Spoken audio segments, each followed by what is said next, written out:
간밤 글로벌 시장 안에서도 변동성이 좀 강력했는데 오늘 우리 시장도 쉽지 않은 흐름 이어갑니다. 1% 넘는 낙폭 양시장에서 모두 보여지고 있고 2% 가깝게 그 낙폭을 키워가고 있는 상황입니다. 참 이러한 시장 안에서 내 포트 안에 담겨있는 종목들 어떻게 살펴보면 좋을지 새롭게 분석해보면 좋을 종목까지 이분 모시고 이야기 나눠보겠습니다. 박건희 KB증권 프라임클럽 차장 모시고 이야기 나눠보겠습니다. 차장님 어서 오세요. 네, 안녕하세요. 반갑습니다. 네, 저희는 차장님과 함께 잠시 후에 오늘의 종목들 잠금 해제해보도록 하겠고요. 본격적인 시작을 하기 앞서서 지금 시장 전반적으로 어떤 흐름 이어가고 있는지 머니맵을 통해서 살펴보겠습니다. 네, 오늘 코스피 시총 상위 종목들이 모두 다 하락하고 있습니다. 삼성전자와 SK하이닉스 각각 2.41%, SK하이닉스는 4% 넘는 낙폭을 보이면서 어제 가져왔던 상승분을 거의 대부분 다 반납해 놓은 상황이고요. 아무래도 간밤에 글로벌 시장 안에서 엔비디아도 크게 흔들리고 필라델피아 반도체 지수도 다소 크게 파지면서 이 반도체 지수가 좀 많이 흔들립니다. 한미반도체 역시나 4.54% 하락하고 있습니다. LG에너지솔루션 3.39%, 삼성 SDI 3.64%, SK이노베이션 역시나 1.33% 하락하고 있고요. LG화학에 이어서 포스코홀딩스까지 대부분 좀 큰 낙폭을 만들고 있습니다.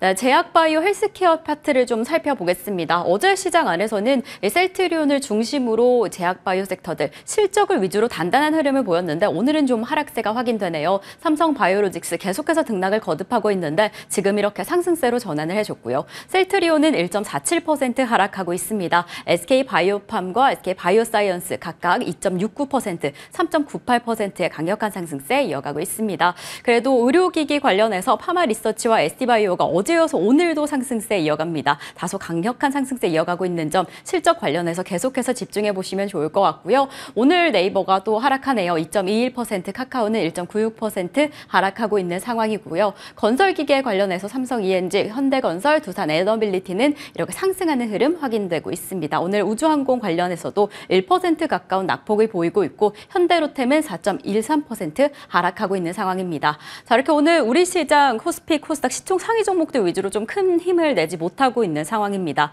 이러한 흐름 안에서도 어떤 종목을 좀 잘 살펴보면 좋을지, 자세히 살펴보면 좋을지 차장님과 함께 이야기 나눠보도록 하겠습니다. 자, 저희는 오늘의 특징주 삼성바이오로직스부터 출발을 해보겠습니다. 저희가 방금 확인해 보니까 이 보합권에서 등락을 거듭하고는 있습니다. 그래도 오늘 장 초반에 상승세도 확인이 됐고요. 네. 어제 시장까지 워낙 강력한 상승세가 이어졌기 때문에 정말 다시 한번 황제주 도전할 수 있을지 100만 원 넘을 수 있을지 궁금하긴 합니다. 차장님은 좀 어떻게 보고 계실까요? 저 삼성바이오로직스는 제가 사실 뭐 저저번 주인가요? 네. 이렇게 해서 그 추천으로 가지고 온 종목이긴 하지만 K바이오 열풍이 불고 있는 것 같아요. 실적을 놓고 보면 바이오로직스도 마찬가지고 셀트리온도 마찬가지고 계속 실적이 부합치를 컨센서스를 상회를 한다는 거, 이게 어떤 의미로 받아들여야 되냐면은 요새 이제 금리가 굉장히 높은 시기니까 비용이 많이 들지 않습니까? 바이오 기업들이 이 어떻게 하면은 질 좋고 아니면은 그 질은 좋은데 가격이 싼 의약품을 찾을 수 있을까, 이런 걸 찾다 보니까 국내 이러한 그 대표적인 CMO 기업인 삼성바이오로직스한테 수주가 몰리는 현상이 나오고 있고요. 그런 현상은 이제 뭐 셀트리온도 마찬가지고요. 셀트리온도 뭐 여러 가지 이러한 높은 고금리 시절에서 의약품의 성장성이 굉장히 높아지고 있죠. 램시마라든지 뭐 이런 것들 보면은 뭐 작년 이맘때쯤 2분기만 하더라도 비중이 한 26%대 정도에서 지금 한 30%대로 늘어가는 것처럼 국내에 또 K바이오의 열풍이 뭐 K식품처럼 이렇게 이렇게 확장되지 않을까, 이런 생각이 좀 들고 있기 때문에 뭐 최근에 조정세를 이용해서 혹시나 같이 이렇게 좀 하락이 된다면은 저희는 항상 뭐 좀 매수 관점으로 보는 것도 나쁘지 않다, 이렇게 말씀드리고 싶습니다. 최근에 이어오던 상승세에서 어느 정도 조정이 나온다라고 한다면 지금 노려봐야 한다라고 생각하시는 건가요? 예, 맞습니다. 실적 모멘텀이 이제부터 본격화되는 쪽이고요. 뭐 예를 들어서 셀트리온 같은 경우에는 하반기 같은 경우가 굉장히 고수익의 출시가 또 예정이 돼 있기 때문에 뭐 실적 개선은 계속 될 것이다, 이렇게 보고 있습니다. 네, 바이오 대장주 삼성 바이오로직스에 이어서 셀트리온에 대한 이야기 해주셨습니다. 어제까지 실적을 기반으로 이 두 종목이 정말 강력한 상승세를 이어갔는데 오늘처럼 이렇게 약간의 조정이 보여진다라고 한다면 기회가 될 수 있을지 이 시점부터 좀 더 꼼꼼히 살펴보시면 좋을 것 같고요. 이렇게 바이오 참 쉽지 않은 시장 안에서도 강력한 흐름을 이어가서 좀 관심을 가지고 계시는 분이 많을 것 같습니다. 이제 바이오뿐만 아니라 최근에 조금 더 주목해보자, 주목을 관심을 많이 받는 섹터가 이 코로나 관련주, 진단키트 관련주가 아닌가 싶습니다. 사실 이번 주 중에 변동성이 많으면서 하락하는 폭이 정말 상당했는데 진단키트주가 정말 잘 가더라고요. 어떻게 보고 계시나요? 지금처럼 그 주도주가 딱히 안 보일 때는 이렇게 어떻게 보면 이런 개별 모멘텀을 가진 종목군들로 몰릴 가능성이 되게 좀 높죠. 그 중에 하나가 저는 이제 이런 코로나 진단키트 주로 이렇게 좀 보고 싶고요. 일례로서 시젠 같은 경우가 한 2020년도에 한 7,000원, 8,000원대에서 한 16만 원대까지 이렇게 갔었었는데 이런 모멘텀이 지속은 되지는 않을 거예요. 그때는 이제 굉장히 큰 펀치를 한번 맞았기 때문에 지금은 어떻게 보면은 일종의 하나의 잽 정도 이런 느낌이 들고 있기 때문에 하지만 나중에 이제 그 시장이 좀 더 안정화되고 실적주나 이런 쪽으로 몰리게 되면은 그때에서는 실적 호전주를 볼 수 있겠지만 지금 같은 경우는 이런 개별주들도 좀 더 보유하든지 유심히 좀 보실 필요는 있을 것 같습니다. 네, 정말 최근에 코로나가 다시금 확산된다라는 우려감이 조짐이 되면서 지금 코로나 관련주 진단키트주가 뜨거운 관심을 받고 있는데 사장님께서 해당 종목들 지금 모멘텀이 얼마 정도 이어질지는 좀 미지수다. 그래서 이럴 때는 실적까지 좀 함께 기다려보시는 게 중요할 것 같습니다. 지금 흐름에서 이 해당 종목들 얼마나 더 이어가게 될지 저희와 함께 체크해 보시면 좋을 것 같고요. 그럼 저희는 본격적으로 오늘의 잠금 해제 종목 만나보도록 하겠습니다. 오늘의 첫 번째 잠금 해제 종목은 바로 바이넥스입니다. 오늘 시장 안에서 저희가 바이오 관련주들 체크를 해봤지만 이 바이오 관련주, 특히나 CDMO 시장에서 다크호스다라고 불리는 바이넥스를 빼놓을 수가 없을 것 같은데 첫 번째 키워드로 출발해 볼까요? 네, 첫 번째 키워드는 금리 인하입니다. 사실 이 부분도 차장님께서 이렇게 바이오 관련주 대형주들 주목해 볼 때 금리 인하 이슈를 잠깐 언급해 주셨습니다. 금리 인하 키워드로 왜 꼽아 주셨을까요? 자, 지금 보면은 사실 바이오주들이 왜 금리나 비용하고 연관이 크게 되냐면은 이 차트에서도 보시겠지만 바이오주들의 실적 성장성은 어떻게 나오냐면은 본인들이 일상 이상 이렇게 임상시험을 다 하지 않아요. 이거를 이제 굉장히 유망한 기업들의 라이센스 인 해서 그 기술을 돈 주고 사오는 거죠. 이런 식으로 키워가고 있기 때문에 비용단에서 굉장히 민감한 게 바이오주가 될 것 같아요. 그래서 요 차트만 또 보고 가셔도 저희가 이제 본격적으로 금리 인하의 그 기대감이 있으면 그 사이클에 따라서 바이오주가 2025년도 상반기를 바닥으로 해서 계속해서 강세로 이어갈 수 있는 그런 사이클을 좀 탈 것 같은데 저희가 이제 제약주하고 바이오주는 약간 좀 구분을 하실 필요가 있을 거예요. 저희가 제약바이오를 하나로 묶어서 늘 좀 얘기는 하긴 하는데 제약주라는 거는 저희가 흔히 얘기하는 합성의약품이죠. 저희가 이제 만성질환이라든지 이런 종목을 볼 수 있는 거고 바이오라는 거는 일종의 이런 명력 항암제라든지 이런 바이오 테크가 들어가 있는 종목군들이 될 것 같아요. 저희가 최근에 가장 핫한 ADC 이런 것들이 이제 바이오고 이런 것들은 이제 금리 인하의 대표적인 수혜주가 될 걸로 보이고 그 중에 하나의 그 CDMO의 대표적인 기업이 바이넥스다 이렇게 저는 말씀을 드리고 싶습니다. 네, 아무래도 제약바이오 R&D 비용이 좀 많이 들어가기 때문에 금리 인하 관련해서 수혜주가 될 수 있다라고 이야기를 해주셨습니다. 차장님, 근데 제약과 바이오를 구분해야 된다라고 하셨는데 그 금리 인하 파트에서는 동일하게 수혜주로 꼽히고 있는 게 맞겠죠? 예, 맞습니다.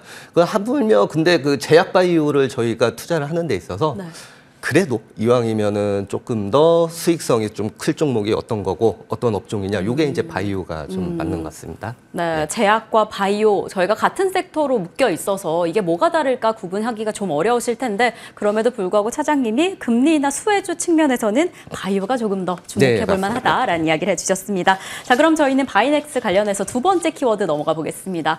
최근에 바이오 하면 CDMO 관련해서 어떤 종목이 가장 큰 수혜주가 될까 그 부분을 궁금해하고 계실 텐데 두 번째 네. 키워드 바로 CDMO입니다. 네, 맞습니다.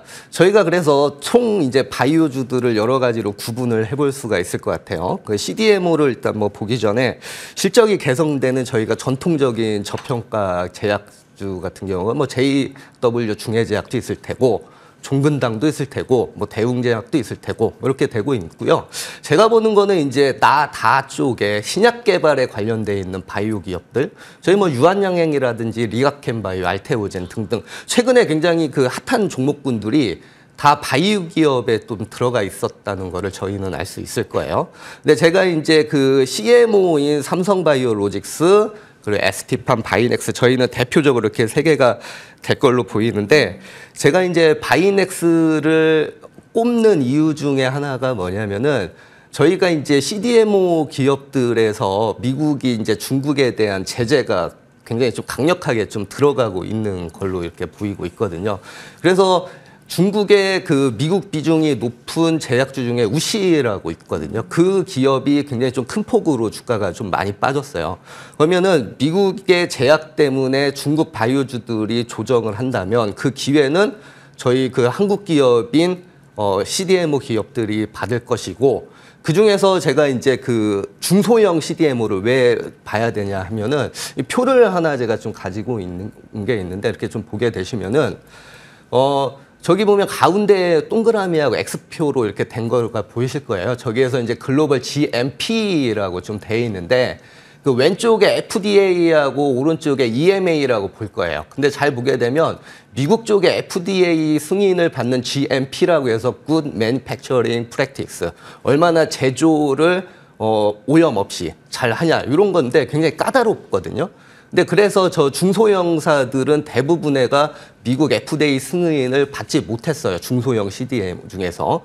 근데 잘 보면은 현재 마이넥스가 셀트리온을 통해서 현재 그 진행을 하고 있는 거죠. FDA의 그 실사가 지금 진행이 되고 있고 굉장히 좋은 쪽으로 이렇게 지금 현재 풀리고 있기 때문에 그렇게 되면은 그렇지 않아도 미국 FDA의 승인을 받은 CDMO 기업이 별로 많지 않은 한 7개 정도 기업사밖에 없거든요. 중소형에서.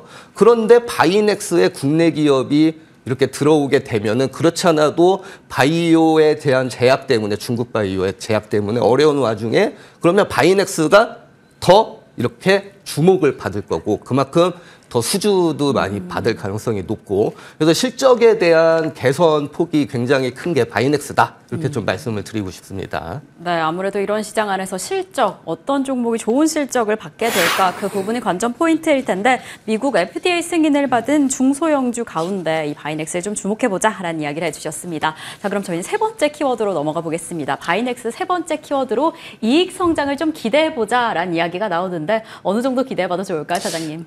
제가 봤었을 때는 2024년도를 거의 실적을 바닥권으로 해서 2025년도에서 2028년도까지 굉장히 좀 큰 폭의 성장이 좀 기대가 되는 거죠. 방금 앞에서 설명드렸었던 여러 가지 트렌드 때문인데, 자, 지금 보면은 제가 그 현재 유럽 쪽에 GMP 이력만 중소형 이런 CDMO들이 대부분 다 가지고 있어요. 그것 때문에 현재 바이넥스를 저희가 적정 주가를 평가하는 데 있어가지고, 미국의 그 GM을 가지고 있는 쪽에 40% 정도밖에 그 가치를 쳐주지는 않아요, 현재는. 근데 아까 전에도 말씀드렸듯이 향후 비중국 CDMO에 대한 이러한 수요 증가가 가시화되고 미국 FDA에서 승인을 받게 됨으로써 높은 이익의 성장이 기대가 되고 이 승인이 나왔을 때는 언제든지 적정 주가를 상향을 시킬 수 있을 만큼 바이넥스가 잠재력을 가지고 있다. 저는 이렇게 좀 말씀을 좀 드리고 싶습니다. 네, 그 잠재력으로 엄청난 성장세가 기대된다라는 이야기 해주셨는데 그럼 가격 전략은 어떻게 보고 계실까요? 자, 일단은 제가 적정가는 한 27,000원까지는 일단 가야 되지 않겠느냐 이렇게 좀 보고 있습니다. 아까 말씀드렸듯이 글로벌 중소형 CDMO의 40% 정도의 가치를 일단 쳐준다고 하더라도 EV/EBITDA라고 하는 저희가 가치평가의 그 지표가 있죠. 거기에 한 23배 정도가 나오거든요.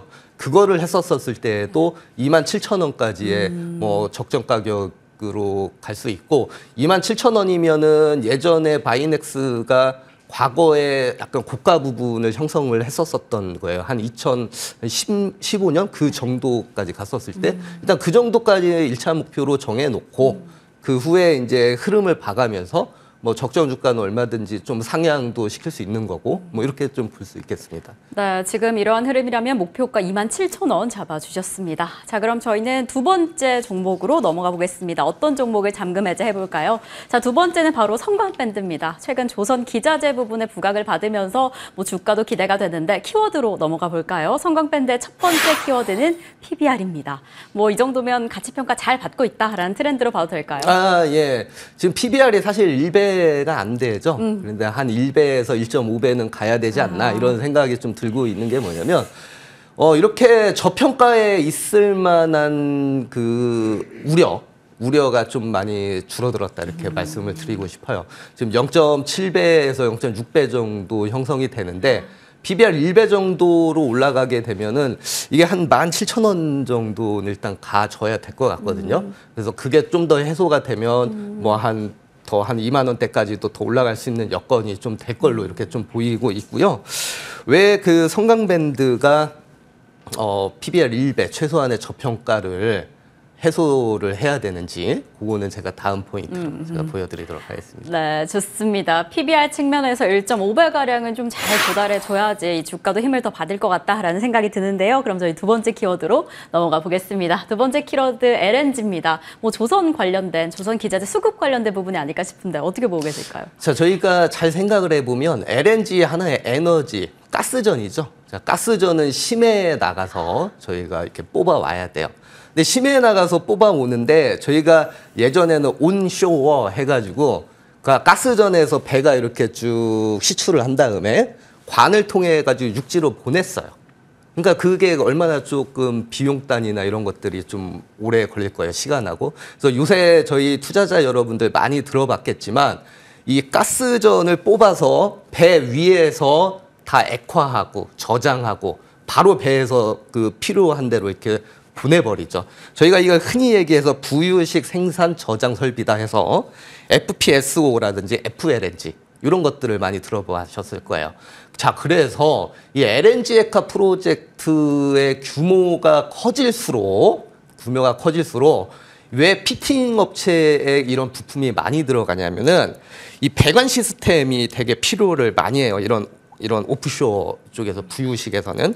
근데 이 배관 시스템에는 또 피팅 제품이 필수적으로 사용이 좀 되는 거거든요. 이게 배관을 연결하고 뭐 방향을 바꾸고 뭐 이렇게 하기 위해서 용전용 피팅이 많이 사용되는데 국내에서 대표적으로 성광밴드가 그런 기업이다 이렇게 말씀을 드리고 싶습니다. 네, LNG 액화 프로젝트 관련해서 국내에서 거의 유일한 기업이다라고 이야기를 해주셨는데 그럼 세 번째 포인트로 꼽힌 게 바로 수익성 개선입니다. 뭐 해당 기술이 이렇게 탄탄하다라고 한다면 네, 높은 수익성을 좀 기대해봐도 될까요? 자, 일단은 뭐 기업이 성장하는 데 있어서 가장 중요한 게 수익성이죠. 그렇죠. 제가 요 표를 가지고 온 게 왜 하필이면 2023년도 것만 가져왔냐. 2024년도인데 현재가. 자, 제가 이 매출액 대비 모멘텀이 뭔가가 생기면은 이익 성장성이 굉장히 커진다는 거를 보여주기 위해서 가지고 왔습니다. 자, 2021년도에 81억이 적자가 났었던 게 2024년도에 지금 448억까지 점프업을 하게 되거든요. 근데 그 당시에는 매출 성장성이 생각보다 크지 않네 해가지고 주가가 많이 하락을 했어요. 최근에는 좀 올라오고 있긴 하지만. 그런데 왜 매출 성장성이 안 좋았냐를 딱 보게 되면은 최근에 이제 계속해서 이러한 그 금리가 계속 글로벌 경제를 맞물려서 이렇게 붙잡아 놓고 있죠. 그래서 다 이런 LNG에 대한 프로젝트들이 다 지연이 됐어요, 하반기에. 근데 지금 현재로서 이제 2024년도에 이렇게 이제 금리 인하하고도 또 맞물리면 그러니까 금리 인하라는 게 모든 산업에 다 영향을 딱 주고 있는 모습이 되는 거죠. 근데 성광밴드가 그래서 보면 왜 수익성이 좋아질 걸로 보이냐면은 이 회사의 그 매출에 대한 비중을 이렇게 보게 되게 되시면은 자, 조선 해양 부분하고 그리고 저희가 이 석유 화학 부분의 매출 비중이 굉장히 좀 크다는 걸 알 수 있을 겁니다. 저 조선해양이 LNG가 될 걸로 보이고요. 저 석유 화학도 왜 굉장히 중요하냐면은 저희가 피팅 제품을 사용을 하는데 저희가 스테인레스하고 카본강을 사용을 해요. 크게 두 가지가 있는데, 근데 스테인레스가 일반 카본강보다 3배에서 8배 정도 단가가 비싸거든요. 그 비중이 성강밴드가 좀 굉장히 큰 거죠. 그러면 국내 기업의 성강밴드하고 태광하고 또 글로벌 기업 한 2군데 정도가 이런 피팅 사업, 용접용 피팅을 독점을 하고 있는데, 그중에서 조선해양, 그중에서 LNG 쪽에 스테인레스의 수익성 높은 피팅 제품을 사용한다면 당연히 미국 LNG가 올해부터 풀리기 시작하면 수익성이 그리고 매출이 더더욱 좋아지는 거는 어떻게 보면 뭐 당연한 거다 이렇게 말씀드리고 싶습니다. 네, 우선 매출 비중을 자세히 살펴보니까 이 수익성이 높은 사업 비중이 상당한 것으로 확인이 됩니다. 조선도 그렇고 석유화학도 그렇고 좀 탄탄한 흐름의 성장세, 주가까지도 기대가 되는데, 그렇다면 가격 전략은 어떻게 보고 계실까요? 자, 저는 아까 말씀드렸듯이 일단은 저평가 해소하는 1차 관문이 한 17,000원 이렇게 좀 보고 싶어요. 자, 17,000원 정도를 일단은 제가 설정을 해놓은 것은 일단 공정률도 굉장히 좀 중요하다고 볼 수 있거든요. 그 피팅 업체들은 본격적으로 이제 2028년도가 아까 표에서 미국의 LNG가 가장 그 굉장히 비중이 큰데, 그렇다면은 2025년도부터 본격적으로 발주가 나오기 시작을 해야 될 거예요. 그렇게 되면은 실적 개선 폭이 지금보다 더 레벨업 돼서 이렇게 갈 걸로 보이고, 1차 목표가 17,000원은 예전 뭐 고가 정도 부분을 일단 보수적으로 한번 잡아봤습니다. 네, 좋습니다. 성광밴드 우선적인 목표로 PBR 해소가 되지 않을까라는 생각이 들고요. 목표가는 17,000원 잡아주셨습니다. 지금까지 잠금 해제였습니다. 박건희 KB증권 프라임클럽 차장님과 함께했습니다. 차장님 오늘도 감사드립니다. 예, 감사합니다.